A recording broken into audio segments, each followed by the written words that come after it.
when we get into spirituality, meditation, themes like this, often we come from, most of us, an athletic background where it's a tough guy culture and there's a grittiness and a work ethic and a like heavy yang energy.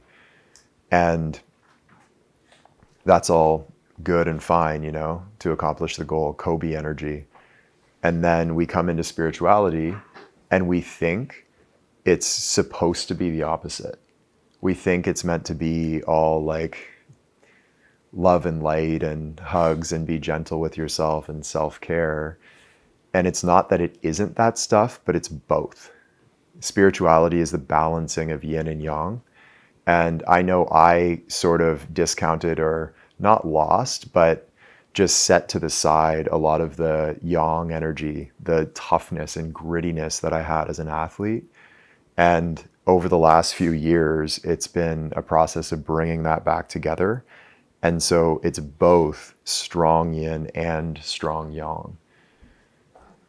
So there's a toughness that I know every single one of you has, that it's easy to not apply to spiritual work, but that may be the very best thing to apply to it.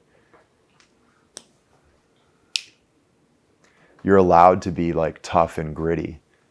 That doesn't mean tight and hard, but it means resilient.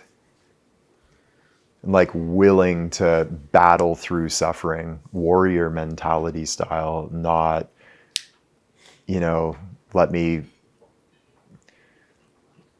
just wrap myself in blankets and cry softly. Like slay the fucking dragon attitude is also very useful.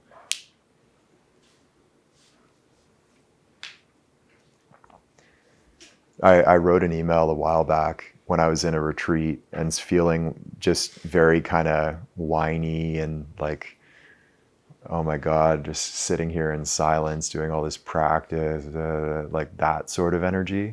And a lot of the time in meditation with blockages, it's like, oh, this again, frustration and whiny. I noticed that there's a pattern that can easily come up. And what I wrote and what I did that day when it came up is literally I told it to shut the fuck up. Shut the fuck up. Like stop whining. And instantly felt better. It's not a repression. It's a shift into a stronger way of being. And you're allowed to be strong with yourself. Dissolving the inner bitch.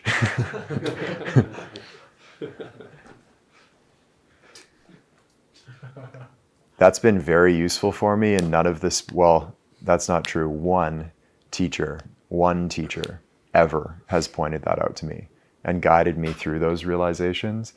And that's like unbelievably helpful. When like suffering comes up, blockages, really uncomfortable shit, you're allowed, again, not getting tight, not getting hard, but resilient and willing to attack it. You're allowed to apply that kind of toughness, and it's encouraged. Does that land? Does that rebalance a few perspectives, hopefully? Yeah.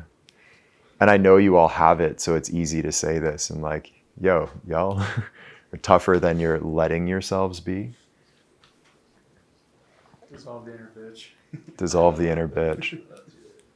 I said it the first year, spirituality is it has a lot more to do with slaying dragons than it does with hugs and rainbows.